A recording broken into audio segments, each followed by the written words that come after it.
અક્ષર city સોસાયટીના રહીશો દ્વારા નિર્દોષ શ્વાન ઉપર થતા અત્યાચારો બાબતે આવેદનપત્ર અપાયું।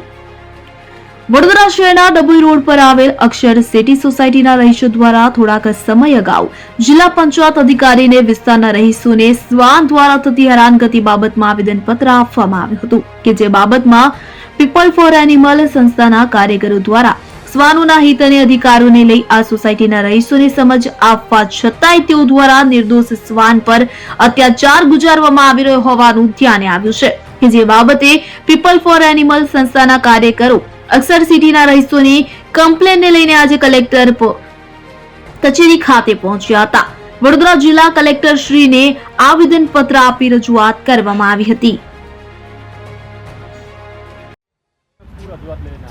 અમે અહીંયા ગોત્રીમાંથી આવ્યા છે અને અમે અક્ષર સિટીના ડોગ ક્રુઆલિટી માટે આવ્યા છે।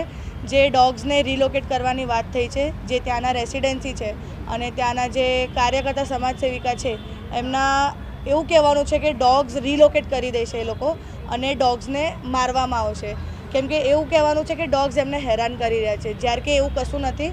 અને કહે છે 200 થી 300 ડોગ્સ છે, તો 200 થી 300 તો છે જ નથી, મિનિમમ 60 to 65 ડોગ્સ છે, એમાંથી બી અડધા ગાયબ છે। તો એ લોકોનું કહેવું એવું છે જિલ્લા પંચાયતમાં આવીને કે ડોગ્સને હટાવવાની બાબતે કંઈ કરે અને સરકાર એમની છે એટલે એમને સપોર્ટ કરે।